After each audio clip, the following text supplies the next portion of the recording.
fechar os olhos nessa noite? Eu acho que nós temos muitos motivos para agradecer a Deus, a esse Jesus que tanto faz por nós, ó irmãos. Tantas bênçãos, tantas coisas, tanto cuidado sobre a igreja, sobre aqueles a quem Ele quer revelar. Querido Espírito Santo, eu te convido, Pai, mais uma vez, para estar conosco nessa noite. Nós reunidos aqui como igreja, Pai, nós queremos entoar louvores, adoração, porque só o Senhor merece. Que o Senhor, mais uma vez, o Senhor possa estar aqui, Pai, recebendo, Pai, toda a adoração, e que o Senhor venha, através dessa palavra, falar com todos nós. Glorifica Teu nome, Pai, mais uma vez nessa noite, para a honra e glória do nome do Teu Filho Jesus. Amém e amém. Glória a Deus. Vira para o seu irmão que está do lado aí e pergunta para ele: você é abençoado? É uma pergunta. Você é abençoado? Nós somos abençoados, amém? Glória a Deus, somos muito abençoados. E eu quero te convidar a abrir comigo a sua Bíblia, no capítulo 17 de João, no verso de número 11 a 13. João 17, verso 11 a 13.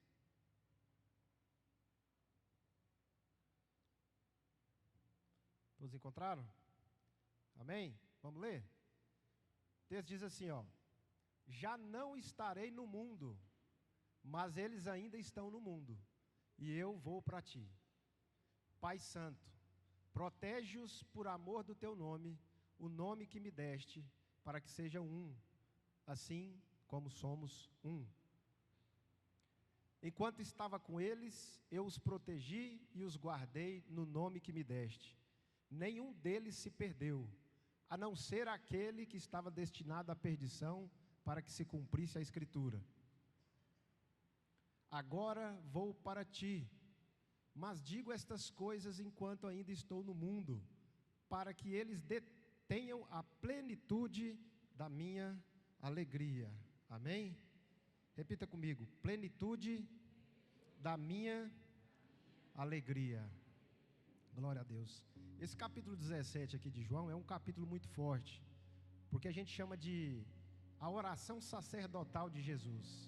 Foi a última oração que Jesus fez, e nessa oração Ele orou por si mesmo, Ele orou para os seus discípulos, e Ele também orou para aqueles que um dia iriam crer, para nós. E essa oração é muito impactante, irmãos, porque se a gente for observar a sistemática do que Jesus expressou nessa oração, a gente vai ver que vai ter 4 pilares principais nessa oração de Jesus. Primeiro, ele fala sobre a glória. Ele iria glorificar o Pai e ao mesmo tempo glorificar a Ele mesmo através daquele sacrifício na cruz do Calvário. Esse é o primeiro ponto. O segundo ponto dessa oração é que Jesus ele chama a atenção para a unidade. Que os meus sejam um só como eu sou com o Pai. Você vê Jesus falando sobre a unidade, mas você vê também Jesus falando sobre a verdade do reino de Deus, a verdade das Escrituras, a verdade sobre quem Jesus é, a verdade do Evangelho, as boas novas de Cristo, amém? E nós temos também uma menção de Jesus sobre uma missão, porque ele diz que assim como ele foi enviado pelo Pai para cumprir um propósito, nós iríamos ser enviados também para cumprir um propósito, amém? E nesses 4 pilares aqui eu quero me adentrar somente a um pilar dessa oração, que quando Jesus fala sobre a questão da unidade da igreja, o poder da unidade, o poder de ser um só, amém? E é interessante a gente entender, irmãos, sobre essa questão da unidade, porque a Bíblia ela é repleta dessa simbologia e dessa clareza sobre sermos um só para que as coisas possam caminhar. Se a gente pegar no Novo Testamento, em Pentecoste, Jesus ressurreto falou para os discípulos para que eles não saíssem de Jerusalém, até que a promessa pudesse vir do alto. Então eles ficaram no cenáculo durante vários e vários dias em oração, até que o poder de Deus descesse naquele lugar, e a gente conhece bem a história. Só que mais um pouquinho à frente a gente vai ver também no mesmo livro de Atos, uma igreja que estava reunida, quando Pedro e João foi perseguido pelos fariseus, e eles chegam contando ali a todo aquele povo, o povo de Deus, e eles falaram: olha, Senhor, agora a gente está começando a perceber que vai ter uma perseguição, mas nos capacita para que a gente possa andar em milagres, para que a gente possa andar em sinais, para que a gente testemunhe que o Senhor é Deus. E a Bíblia diz que aquele lugar tremeu. Não foram eles que tremeram, mas foi o lugar estremeceu, porque Deus recebeu aquela oração. Eles estavam unânimes em oração, o coração deles era um só. Jesus, nos capacita a levar a Tua palavra com poder, nos capacita a sermos testemunhas. E aquele lugar tremeu, amém? E a gente vai percorrendo as Escrituras e a gente consegue perceber outros lugares também.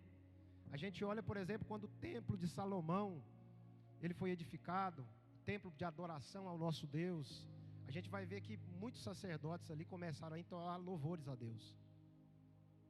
Pensa só o coração daquele povo, jubilando, porque Deus tinha feito tantas coisas boas, tantos milagres, tantos sinais, e aqueles homens, aqueles levitas, estavam ali com seus instrumentos, adorando a Deus, num só coração, com alegria.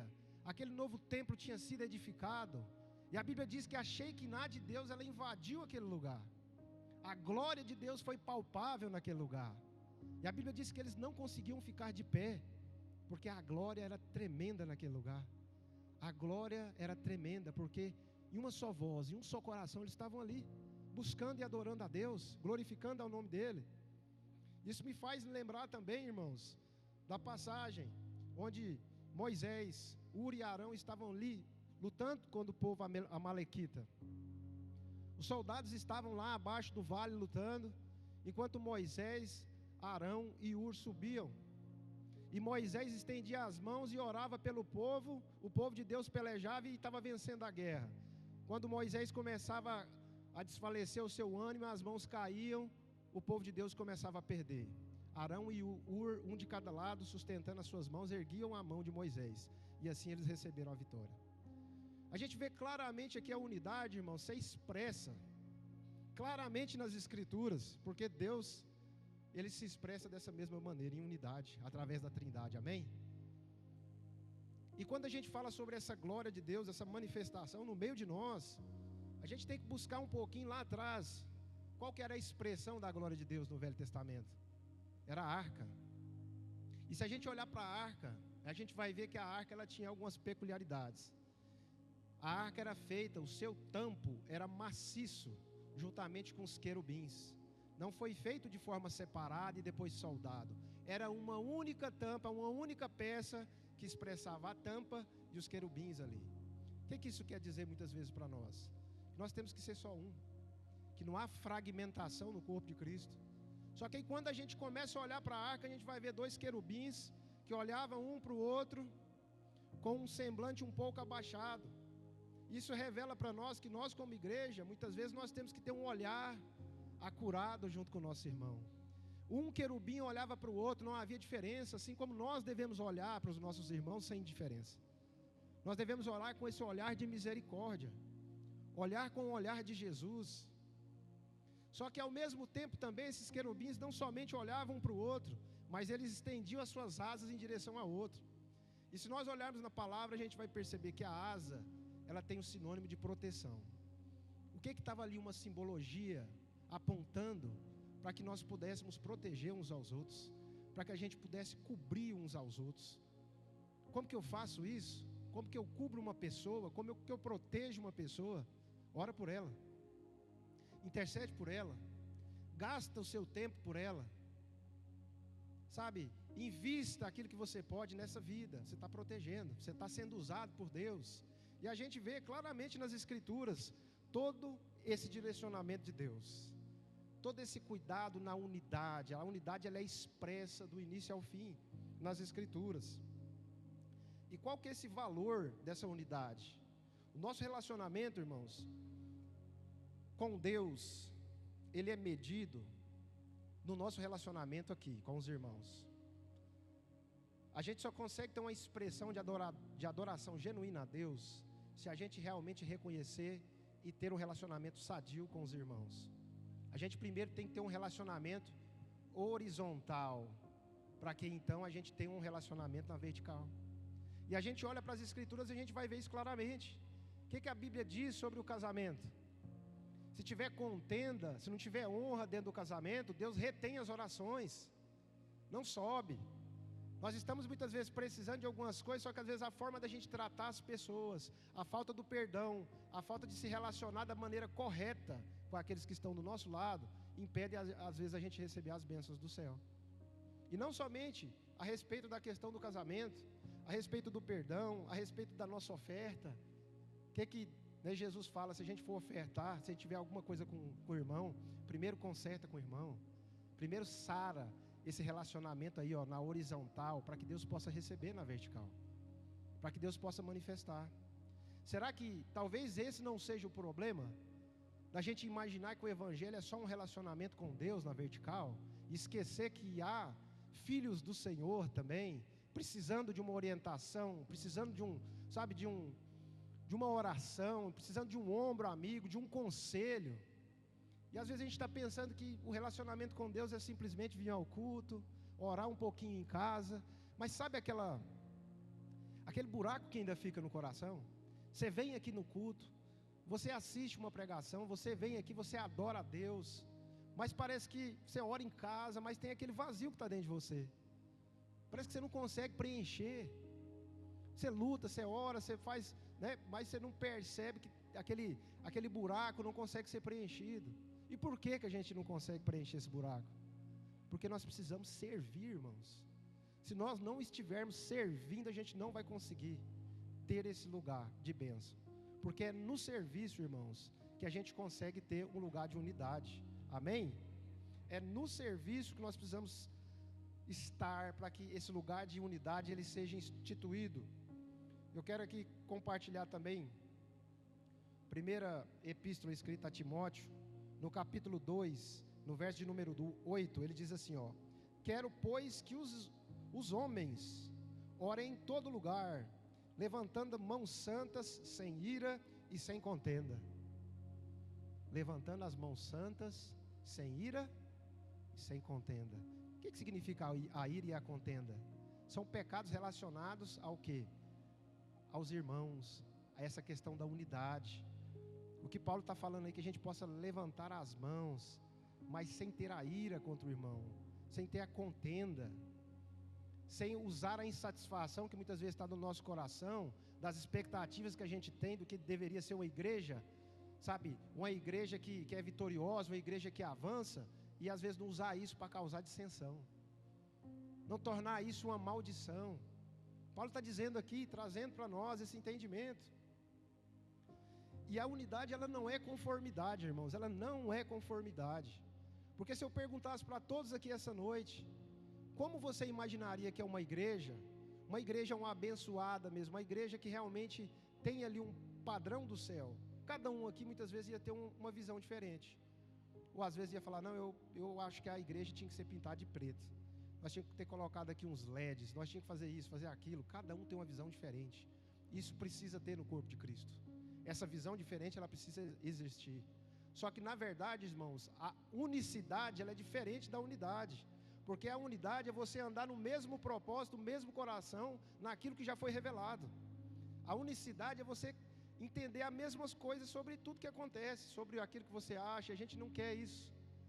Cada um precisa ter o seu ponto de vista em relação a muitas coisas, mas em relação às coisas de Deus, irmãos, a verdade ela já foi estabelecida. A verdade ela já foi declarada e ela está aqui para que possa ser instrução para nós. Quem está entendendo? Glória a Deus. Tem mais um texto aqui importante que eu queria ministrar essa noite. No Efésios, no capítulo de número 4, verso 15 e 16, traz para nós aqui uma verdade muito impactante. Porque muitas vezes essa palavra ela passa despercebida numa leitura mais rápida. No verso 15 diz assim, ó: antes, seguindo a verdade em amor, cresçamos em tudo naquele que é a cabeça, que é Cristo. Verso 16, dele, de Cristo, todo o corpo, ajustado e unido pelo auxílio de todas as juntas, cresce e edifica-se a si mesmo em amor, na medida em que cada parte realiza a sua função. Olha que forte. Ele está falando aqui sobre, sabe, ajustado e unido pelo auxílio de todas as juntas. Nós somos corpo. Mas como que o corpo liga com o outro? É através das juntas. É o cotovelo, é o joelho, é o lugar aqui do fêmur que liga com a bacia, é o ombro. Esse é o lugar de conexão. E o que faz uma conexão, irmãos? Que faz conectar um corpo no outro. O corpo de Cristo em si significa a nossa unidade, a nossa visão de reino. É olhar realmente com os olhos de Jesus. É isso que dá a liga, é isso que constrói a junta, para que as partes elas possam andar de maneira equivalente, com o mesmo propósito. Talvez você já passou por alguma inflamação nas juntas, uma artrose, uma artrite. Isso vai te afetando de tal maneira que às vezes você começa a andar até de postura errada, por conta de um defeito que está lá no joelho. O corpo de Cristo é igual a esse modelo do nosso corpo, porque o corpo ele precisa estar alinhado, ele precisa estar são, para que a gente possa andar de conformidade, para que a gente possa andar na mesma direção, sem dificuldades nesse sentido, sem dificultar um para o outro, aquilo que nós deveríamos assumir como responsabilidade. Amém? Glória a Deus. Quando a gente lê ali na palavra do filho pródigo, a gente sempre se atenta ao filho que saiu de casa, é ou não é? Sempre a gente tenta trazer uma aplicação sobre aquele filho que saiu de casa. Só que eu quero fazer uma aplicação inversa nessa noite. Eu quero falar sobre o filho que ficou em casa. Porque o filho que ficou em casa, ele era filho também, não era? Ele reconhecia o seu pai, mas ele não reconhecia seu irmão. Era sangue do seu próprio sangue. Ele olhava para o pai e reconhecia o pai, mas o seu próprio irmão ele não reconhecia. E na verdade a gente precisa olhar com os olhos de ternura uns para os outros, irmãos, e se compadecer, porque nós temos dificuldades diferentes, mas o nosso olhar precisa ser um olhar de misericórdia. Nós precisamos assumir um lugar de responsabilidade, irmãos.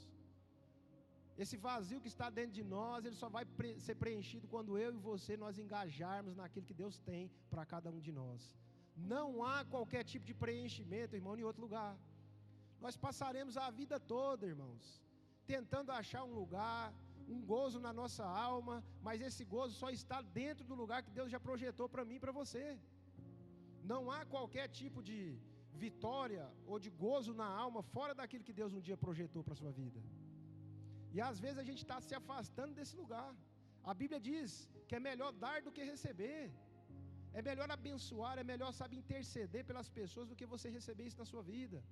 Porque quando você intercede, quando você ora, quando você, sabe, se expressa nessa situação de um intercessor, você está abençoando uma vida e Deus te retribuirá. Porque a Bíblia diz lá em Mateus no capítulo 6, que nós devemos buscar o reino do céu e a sua justiça, e todas as demais coisas serão acrescentadas. Se você tem numa medida, Deus irá acrescentar, porque você se voltou para as necessidades do céu. Você entendeu que a prioridade não é muitas vezes os nossos planos terrenos, mas é o plano celestial que está sobre mim e sobre você. Não adianta, irmãos, a gente querer viver daquele mesmo jeito que a gente vivia lá atrás, porque a Bíblia fala que agora nós temos um novo e vivo caminho. E se é um novo e vivo caminho, é uma nova forma de olhar, uma nova forma de agir, uma nova forma de ver as coisas. A gente tem que olhar agora com um olhar de serviço, buscando ser excelente naquilo que a gente faz. E a Bíblia diz que Jesus, ele foi, sabe, levou consigo, cativo o cativeiro e deu dons aos homens. Ele não está falando que deu dons a alguns homens, ele deu dons aos homens, à humanidade. Talvez se você ainda não se encontrou naquilo que Deus te chamou, eu quero te dizer, Deus depositou sobre você. Já está depositado. A medida da graça, da glória dele já foi derramada sobre a sua vida através do Espírito Santo de Deus. E os dons estão sobre você. E é interessante porque Deus ele deposita os dons, deposita toda a circunstância, deposita os recursos, mas um dia ele vai requerer de todos nós.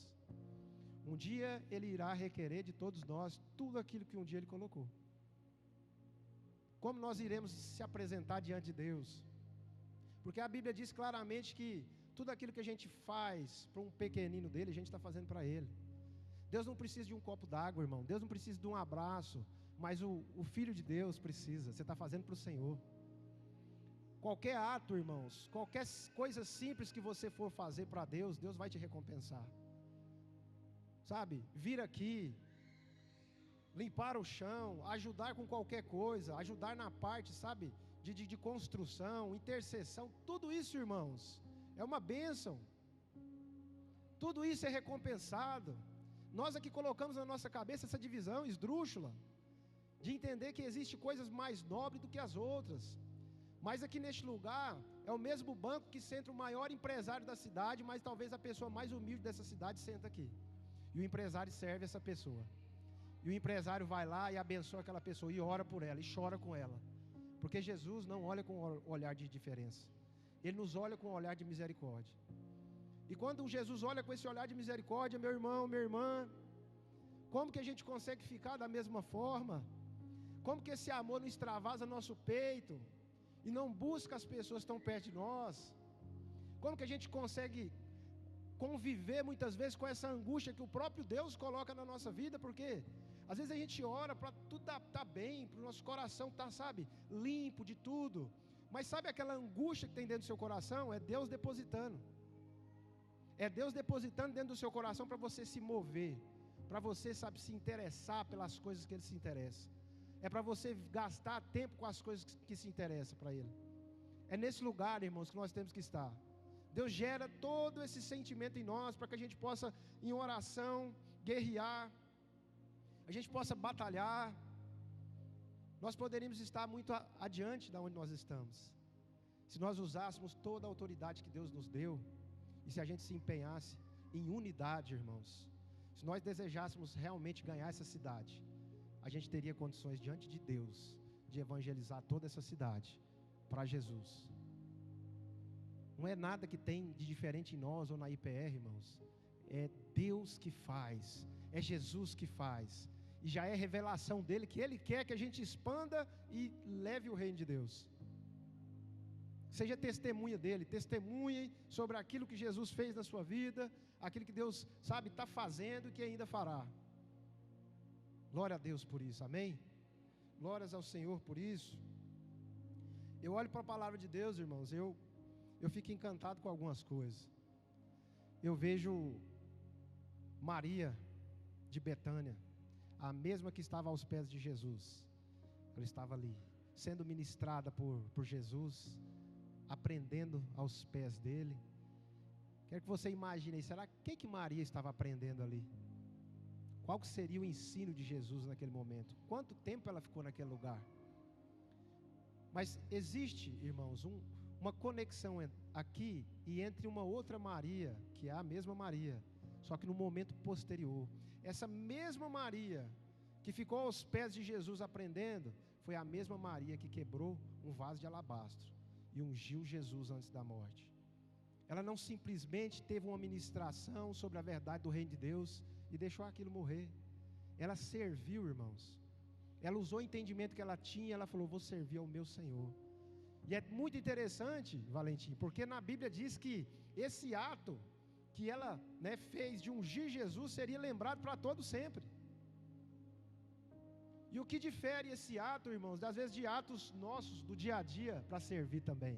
Seus atos serão lembrados eternamente.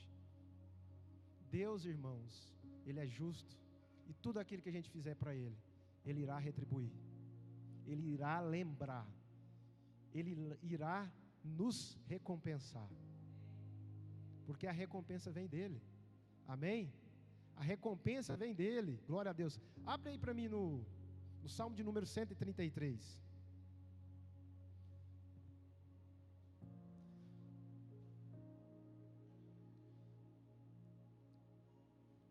Olha o Salmo 133, o verso 1. Um salmo conhecido, mas tem uma verdade muito impactante aqui nesse salmo.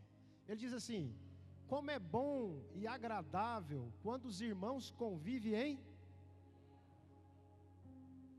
É como óleo precioso derramado sobre a cabeça, que desce pela barba, a barba de Arão, até a gola das suas vestes.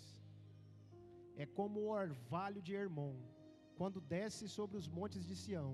Sim, ali o Senhor concede a sua bênção vinda para todo sempre. Amém? quão bom e agradável que os irmãos vivem o quê? União. E aí ele fala que depois desse lugar de união, irmãos, aí ele vai comparar. Aí ele vai falar que o azeite, que o óleo, ele vai ser derramado depois desse lugar de união. Não é antes. Primeiro um ambiente de unidade, um ambiente de mover, de se interessar, sabe, de servir. E aí Deus, ele derrama esse óleo. Um óleo que desce até o quê? Agora o quê? Das vestes. É a unção do Espírito Santo. Você sabe como que a gente vai começar a andar e a mover nos dons e a ser uma igreja nesse sentido que caminha fortemente? Quando a gente começar a andar em unidade. Porque é na unidade que Deus libera todas as bênçãos para nossas vidas, irmãos. É na unidade que você vai operar nos dons. É na unidade, no interesse pela vida dos irmãos, é que a gente vai fluir no Espírito Santo. É nesse lugar que Deus chamou a gente para estar. Aquele velho padrão do mundo, onde todo o tempo que eu tenho, as coisas que eu tenho é para mim, é para o meu recurso, é para o meu futuro, é se faltar alguma coisa eu tenho para mim. Essa é a visão do mundo. Deus está falando, viva por fé cada dia, e Deus vai manter cada um de nós, porque Ele é Deus, porque Ele é um Deus que faz, amém? Você crê nisso? A medida da sua fé é a medida que vai acontecer na sua vida. Eu oro a Deus todos os dias para viver num lugar, irmãos, de provisão dEle, só para me, sabe, sentir que eu sou cuidado, que Deus me ama, sabe, para ter aquele contato com Ele. Não é nem por conta da bênção, mas é quando você ora assim para Deus, fala, Deus, eu queria tanto fazer isso, ou receber isso. Talvez não é nem para receber aquilo, mas é o fato de Deus fazer para você se sentir amado. É o fato de você, sabe, ver que tem um pai que cuida de você nos mínimos detalhes. É você desejar, irmão, sabe, comer uma fruta que seja num dia, e pedir para Deus, e depois um telefone toca falando, estou indo na sua casa, estou levando tal coisa para você comer, justamente aquilo que você desejava. É esse lugar, irmãos, de fé, novo e vivo caminho que Deus chamou a gente para viver. É um lugar que se renova a cada dia. Eu quero viver nesse lugar. Quem quer viver? Eu quero viver nesse lugar, irmão, porque Deus é maravilhoso. Glórias a Deus por isso. Eu quero terminar aqui o nosso versículo posterior àquilo que a gente leu no início do culto. João capítulo 17, verso 20 e 21, para fechar.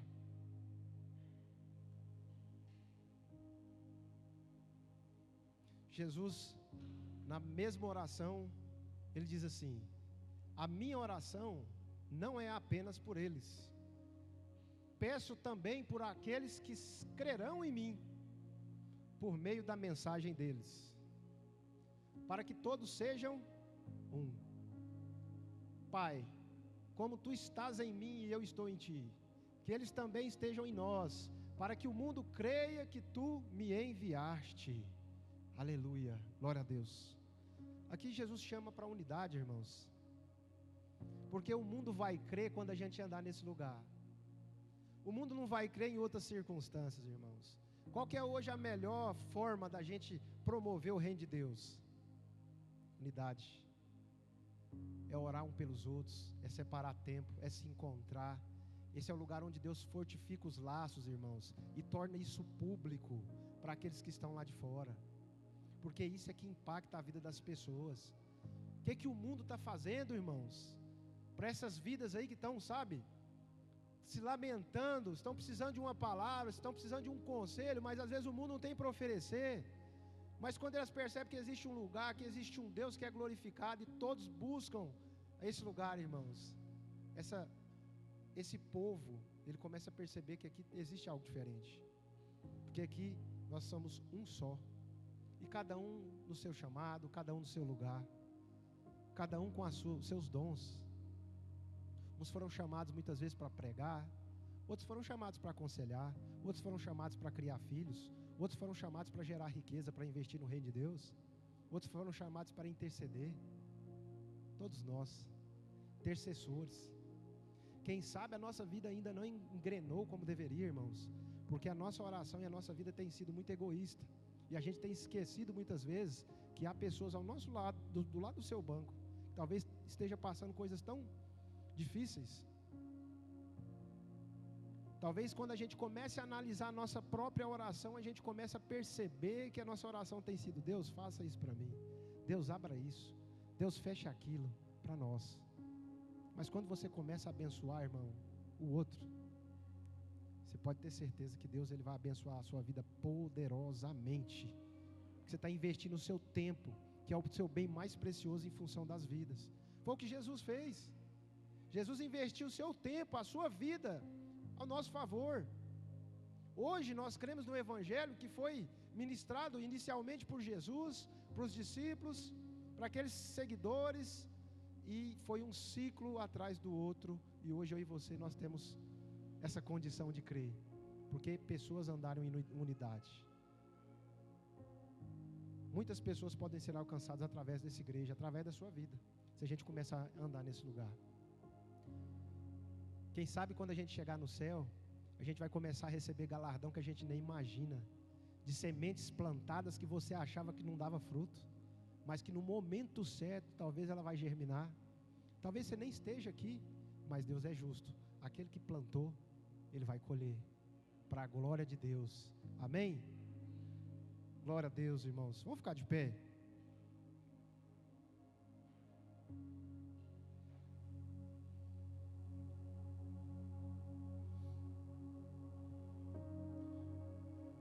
Nós estamos passando, irmãos, por momentos na vida humana que talvez a gente nunca imaginaria que iria passar.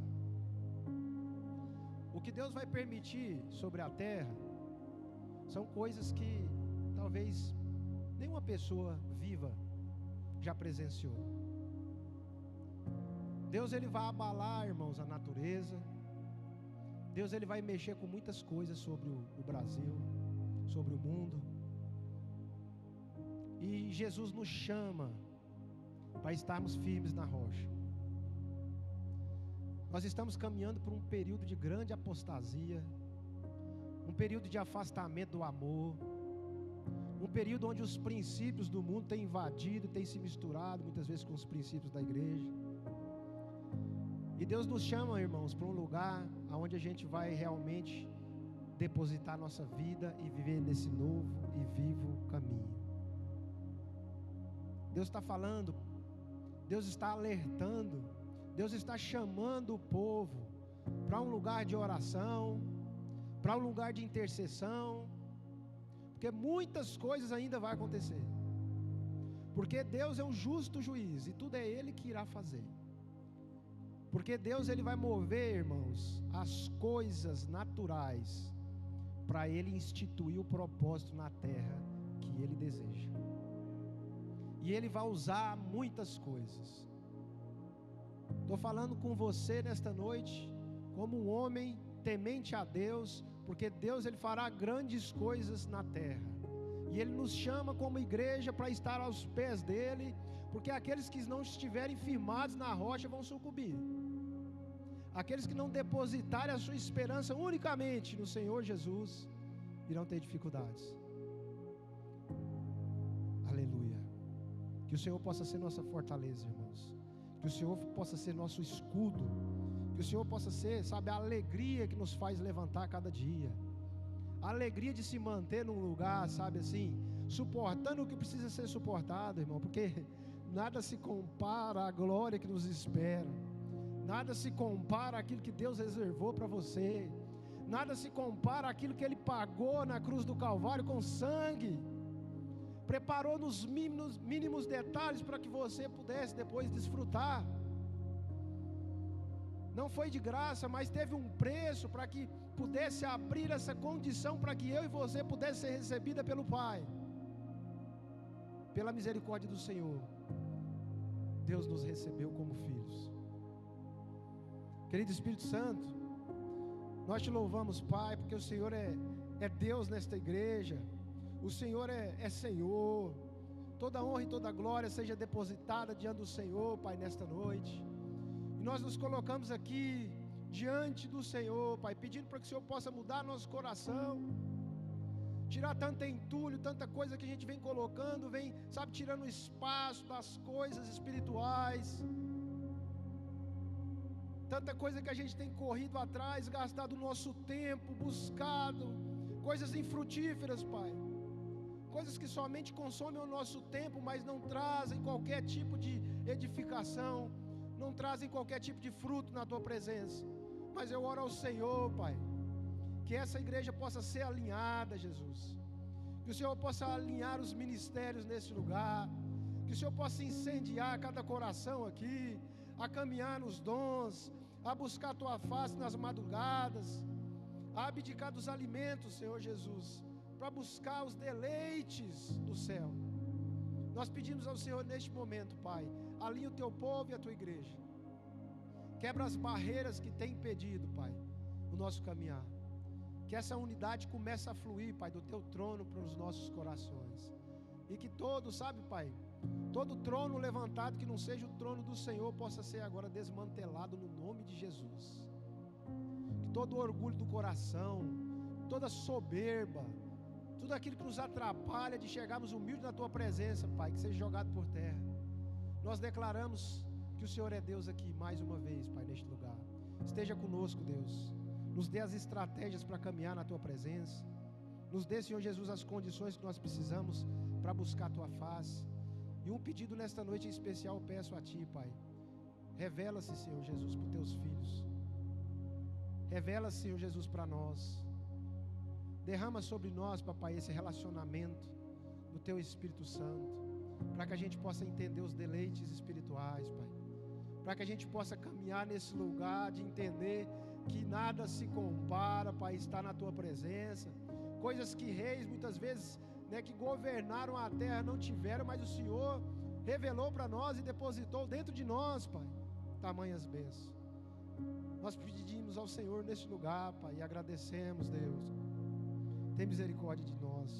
No nome de Jesus nós pedimos, Pai. Amém e amém. Glória a Deus. Glória a Deus. Que o Senhor possa fazer na nossa vida, irmãos, grandes coisas. Que nós possamos ser testemunho vivo, não de testemunho de outras pessoas, mas nosso próprio testemunho daquilo que Deus está fazendo. Amém? Glória a Deus. Estenda suas mãos assim para o céu. Que a graça e o amor de Deus e as consolações do Espírito Santo sejam com todos. Todos dizem? Amém. Está encerrado, meu irmão. Tenha uma semana abençoada. No nome de Jesus.